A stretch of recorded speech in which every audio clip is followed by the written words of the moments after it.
Hello, friends. In the last conversation, we discussed about the stock which breached its own record of 52 weeks all-time high, Britannia Industries. And हम लोगों ने Britannia Industries का fundamental analysis किया but हमारा discussion अब complete होना है इस वीडियो के अंदर where in we need to take a call is it right time to enter Britannia Industries और should we wait and watch for the right time. Friends, stock market में timing काफी important है but इसका मतलब ये ही नहीं कि हम बैठ के स्टॉक मार्केट को टाइमिंग ही करें और इन्वेस्टमेंट की अपॉर्चुनिटीज को मिस कर दें। किसी भी स्टॉक का फंडामेंटल एनालिसिस करने से हमें उस कंपनी के उस बिजनेस के फंडामेंटल्स के बारे में पता चलता है, जैसे मार्केट कैपिटलाइजेशन कितना है, रिटर्न ऑन कैपिटल एम्प्लॉयड कितना है, रिटर्न इन इक्विटी कितना है, डेट इक्विटी रेशियो कितना है, कंपनी क्या कैश रिच कंपनी है, क्या कंपनी के रेवेन्यूज और सेल्स अच्छे पॉजिटिव डायरेक्शन में ग्रो हो रहे हैं, वगैरह वगैरह। बट स्टॉक मार्केट में एंटर करने के लिए हमें उस टाइमिंग को भी समझना इंपॉर्टेंट है कि क्या ये सही समय है उस स्टॉक में पोजीशन लेने का या उससे एग्जिट होने का। तो इसके लिए हमें डिमांड और सप्लाई की थ्योरी को फोकस करना होता है। अब डिमांड और सप्लाई क्या, डेफिनेटली जब हम इकोनॉमिक्स पढ़ते हैं तो डिमांड और सप्लाई से हमें पता चलता है कि अगर किसी स्टॉक की, किसी प्रोडक्ट की फॉर एग्जांपल डिमांड ज्यादा है और सप्लाई कम है तो प्राइसिंग हैवी साइड में होगी या हाई साइड में होगी। सिमिलरली अगर सप्लाई कम है, डिमांड ज्यादा है, सप्लाई ज्यादा है पर डिमांड कम है, तो उस प्रोडक्ट का प्राइसिंग लोअर साइड में होगा। Same applies to stocks in the stock market. तो let's get started with the technical analysis understanding demand and supply for Britannia Industries. One disclaimer from my side: the intent of taking this video or conversation on Britannia or any of the industries is just to make you aware about कि demand और supply किस तरह से काम करते हैं। ना मेरा ऑब्जेक्टिव किसी प्रोडक्ट या सॉफ्टवेयर को प्रमोट करने का है, ना किसी स्क्रिप्ट को प्रमोट करने का है। I use Straight Tiger because that is more comfortable for me when it comes to the analysis for the technical part, और Screener I use basically for the fundamental analysis. अब stock को study करने के सबसे simple और easy तरीकों में से एक है उस स्टॉक का मूवमेंट समझना, ट्रैक समझना कि ये स्टॉक डिमांड जोन से चल रहा है या सप्लाई जोन से चल रहा है। इस स्टॉक में किस तरह के पैटर्न्स आइडेंटिफाई हो रहे हैं, क्या आप डिमांड आइडेंटिफाई कर रहे हैं या सप्लाई आइडेंटिफाई कर रहे हैं। तो as we start any chart we know that कि वहां पर ग्रीन और रेड कैंडल्स होते हैं, ग्रीन एक्साइटिंग कैंडल्स होते हैं, रेड एक्साइटिंग कैंडल्स होते हैं और कुछ बेस कैंडल होते हैं इस तरह से, जो कि बॉडी पार्ट डिसाइड करता है कि अगर बॉडी पार्ट 50% से कम है तो वो बेस कैंडल हुआ। जैसे इस केस के अंदर ये और ये दोनों बेस कैंडल हुए, यहाँ पर ये चारों बेस कैंडल्स हुए, चाहे रेड बेस हो चाहे ग्रीन बेस हो। सिमिलरली यहाँ पर ग्रीन कैंडल लेग आउट हुआ, एक्साइटिंग कैंडल हुआ क्योंकि इसकी बॉडी पार्ट वीक पार्ट से ज्यादा है, 50% से ज्यादा है, वगैरह वगैरह। सो ये कुछ पैरामीटर्स होते हैं जिसके बेसिस पे हम समझते हैं कि यहाँ पर डिमांड जोन बना है या सप्लाई जोन बना है। Leg in, base, leg out, ये तीन फैक्टर्स हम आइडेंटिफाई करते हैं किसी भी जोन को आइडेंटिफाई करने के लिए। ठीक है, तो पहले हम ब्रिटानिया इंडस्ट्रीज को देखिए। मैंने यहाँ पे चार्ट ओपन कर रखा है, मेरे चार्ट के ऊपर आपको रेड और ग्रीन बॉक्सेस दिख रहे होंगे। मेजरली ग्रीन बॉक्सेस ही ज्यादा दिख रहे हैं, मतलब इस स्टॉक का डिमांड ज्यादा रहता है over a period of time. क्यों? पहला रीजन ये कि ये स्टॉक एफएमसीजी सेक्टर को बिलोंग करता है और काफी पुरानी कंपनी, काफी बड़ी लार्ज कैप कंपनी हमारे एफएमसीजी सेक्टर को रिप्रेजेंट करते हुए ब्रिटानिया इंडस्ट्रीज है।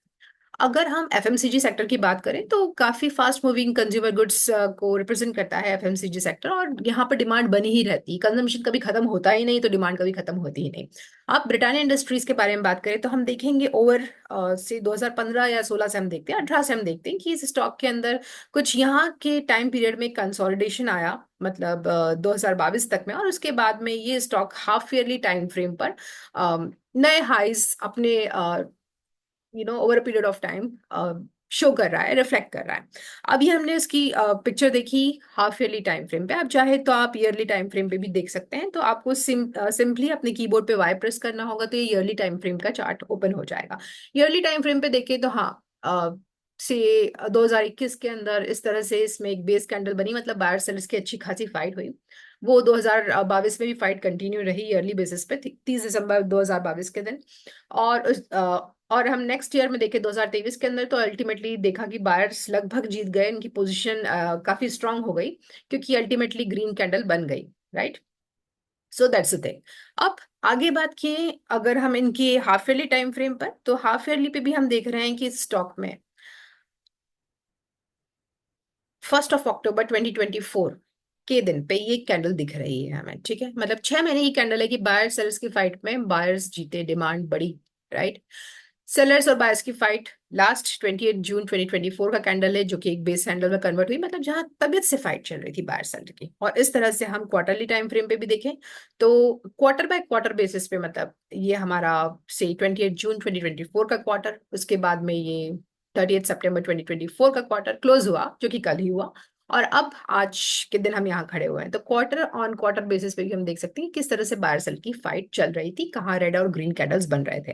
किसी भी डिमांड जोन को आइडेंटिफाई करने के लिए हम सबसे पहले मंथली लेवल पे जाते हैं, मंथली लेवल पे एटलीस्ट मंथली लेवल से देखना स्टार्ट करते हैं।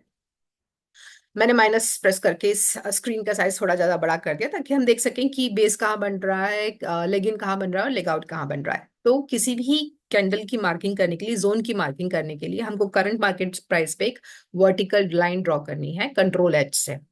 वो देखते हुए हम नीचे आते हैं, हम देखते हैं यहाँ पर हमें एक बेस कैंडल मिलता है और एक प्रॉपर लेग इन, बेस और लेग आउट का पैटर्न मिलता है। अब लेग इन क्या, बेस क्या, लेग आउट क्या, पिछले सारे कॉन्वर्सेशन में हमने इस बारे में बात करी है, बट ब्रीफ रिकैप अगर जो लोग पहली बार देख रहे हैं, leg in, base, leg out, ये 3 कंपोनेंट होते हैं किसी भी सप्लाई जोन या डिमांड जोन के पैटर्न को आइडेंटिफाई करने के लिए, ठीक है। लेग आउट मतलब वो डिमांड जोन में भी हो सकता है और सप्लाई जोन में भी हो सकता है। यहां हम देखें तो ग्रीन, ग्रीन और ग्रीन तीनों कैंडल्स हमारे ग्रीन बने हैं, तो ये एक डिमांड जोन का कैंडल है बेसिकली। और हम यहाँ पे देखेंगे पैटर्न है बेसिकली, और हम यहाँ पे देख रहे हैं कि प्राइस पहले यहाँ पर लेग इन बनाती है, फिर एक बेस बनाती है और एक लेग आउट बनाते हैं। तो बेस के बाद में जो बनता है वो लेग आउट बनता है, या बेस के बाद में बेस भी बन सकता है, लेग इन नहीं बनती। तो किसी भी जोन के अंदर पैटर्न को आइडेंटिफाई करते समय पहले एक लेगिन बनेगा, फिर बेस बनेगा और लेग आउट बनेगा। लेगिन हमेशा एक होगी, बेस मल्टीपल हो सकते हैं, 2 3 5 7, डिपेंड्स। 5 से ज्यादा बेस को हम बेसिकली कंसिडर नहीं करते हैं, उस जोन को हम मार्किंग नहीं करते हैं, और लेग आउट भी मल्टीपल हो सकती है। तो लेगिन हमेशा एक, base can be multiple and leg out can be again multiple. जितनी ज्यादा लेग आउट उतना वो जोन स्ट्रांग हुआ, ठीक। अब मार्किंग करते हैं हम स्टार्ट।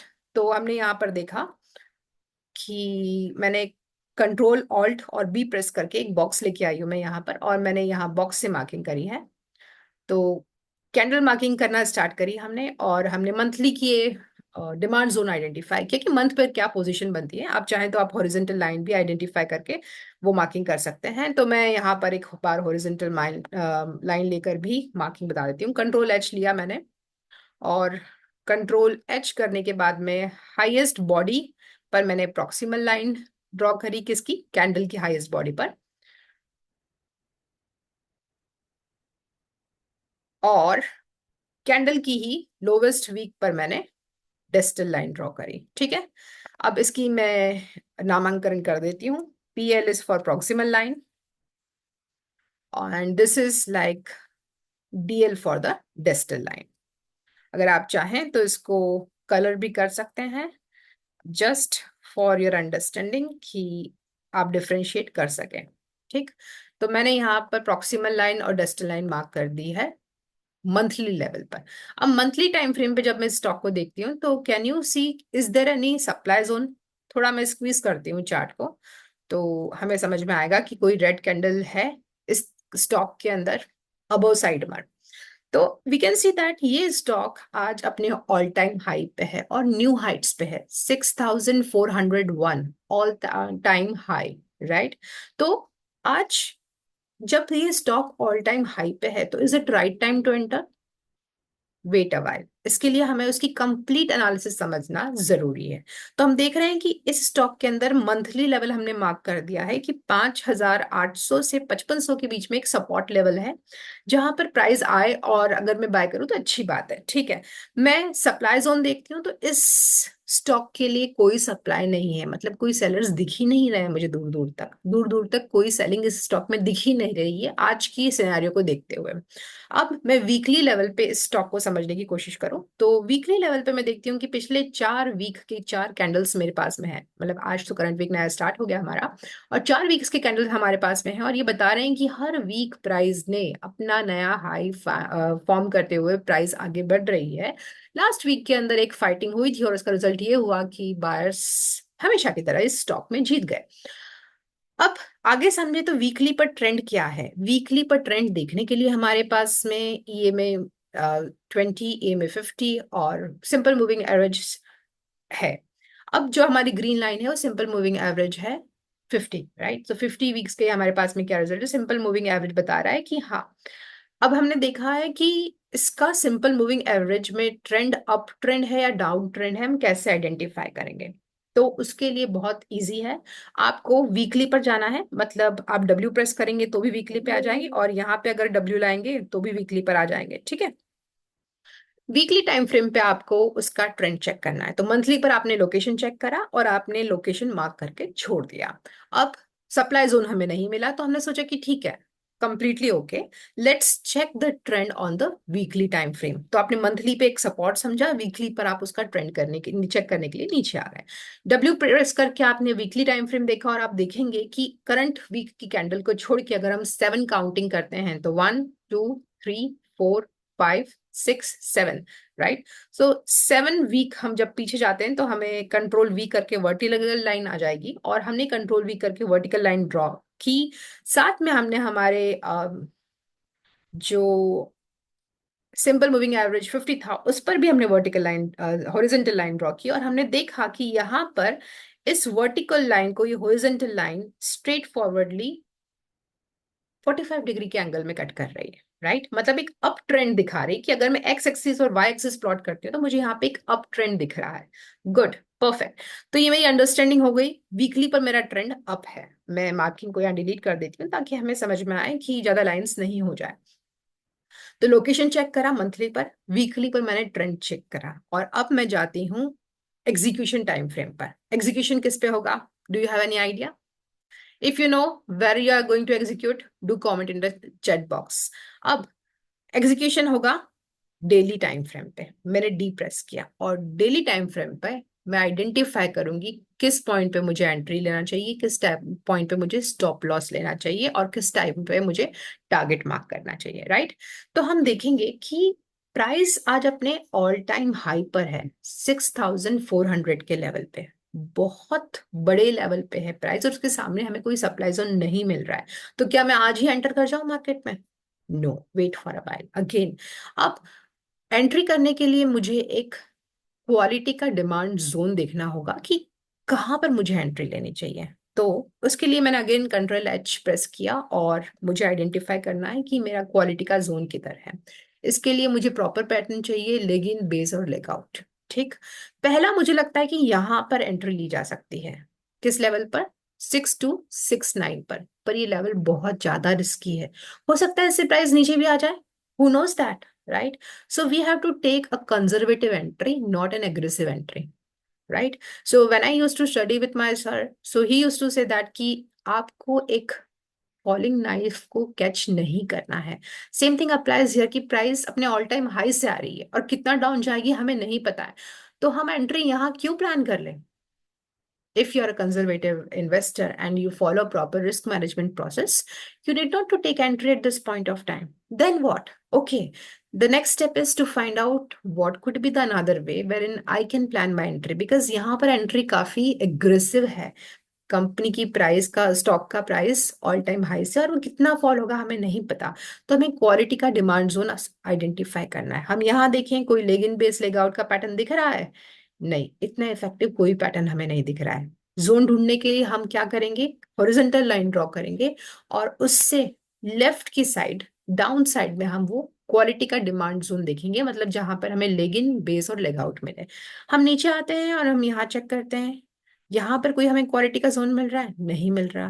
पर अगर हम यहाँ देखें तो हम देख पा रहे हैं कि एक नियर बाय क्वालिटी का डिमांड जोन हमें यहाँ दिख रहा है, जहां पर एक रेड लेगिन है, एक बेस है, काफी स्ट्रेट लाइन बनी, मतलब बायर सेलर की फाइट हुई, लगभग खत्म से हो गए, तो यहाँ पर सेलर और बायर्स जीत गए अगला लेग आउट बनाकर। राइट। तो यहाँ हम देख रहे हैं कि बेसिकली इससे ऊपर की क्लोजिंग दी है स्टॉक ने, और यहाँ से एक मूव आई है स्टॉक की प्राइस में, मतलब 5886। पर क्या एक सही जगह है बाय करने के लिए? तो इसके लिए दो लॉजिक है। पहली बात, हमें ये देखना होगा क्या ये क्वालिटी का डिमांड जोन है। डेली टाइम फ्रेम पर हमने देखा कि क्वालिटी का डिमांड जोन है, जहां पर लेग आउट लेगिन से बड़ी है और एक ही बेस कैंडल है। ठीक। उसके आगे क्या, उसके आगे अगर हम देखें कि इसको मंथली टाइम फ्रेम का सपोर्ट भी है, तो यहाँ पर एक बार के लिए एंट्री प्लान की जा सकती है। पर अगर आप कहेंगे कि मैं तो और भी कंजर्वेटिव होके प्लान करना चाहता हूँ, मुझे तो और बॉटम का कोई जोन चाहिए, मुझे ये भी रिस्की लग रहा है, तो क्या मैं और नीचे का लेवल देख सकता हूँ? But for that you have to keep patience, right. तो अगर हम देखें उसके नीचे का लेवल, तो उसके नीचे का लेवल हमें मिलेगा कुछ यहां पर, इस एरिया में, मतलब 5753 के आसपास। तो आपके पास में दो डिमांड जोन हुए एंट्री कर लेने के लिए। एक, कि आप एंट्री यहां ले लें वीक टू वीक के अंदर, और इसके नीचे आप स्टॉप लॉस पुट करें 76 रुपीज का। दूसरा आपके पास में ऑप्शन है कि आप एंट्री को यहां ना लेके यहां ले, हाईएस्ट बॉडी, यहाँ हमने वीक टू वीक लिया था, और अगर आपको लगता है कि इसके ऊपर एंट्री लेना है तो आप हाईएस्ट वीक पे ले सकते हैं, अदरवाइज आप बेस पे भी ले सकते हैं। सेम थिंग अप्लाइज हियर, यहाँ बेस मिसिंग है तो हम वीक टू वीक एंट्री ले रहे थे। तो यहाँ पे आप एंट्री लेते हैं 5751 के पॉइंट पर, स्टॉप लॉस लगाते हैं वही कुछ 48 रुपीज का, 48 रुपीज का, 64 रुपीज का भी स्टॉप लॉस आप लगा सकते हैं। अब वो स्टॉप लॉस हमने कैसे लगाया? The lowest point of both this two candles, highest body को तो हमने मार्क कर लिया एंट्री के लिए, उसके थोड़े से ऊपर एंट्री ली, और लोवेस्ट वीक के थोड़े से नीचे पे हम लोग हमारा स्टॉप लॉस लगाएंगे। अब टारगेट कितना होना चाहिए?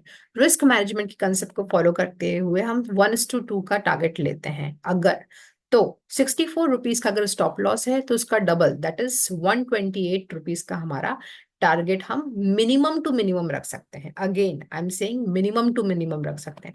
जब हम ये टारगेट रखते हैं, तो उस केस में हमारा टारगेट अचीव होने का चांसेस, प्रोबेबिलिटी जल्दी आता है, बिकॉज आप 1:2 का टारगेट लेके प्रॉपर रिस्क मैनेजमेंट करके बाहर निकल रहे हैं।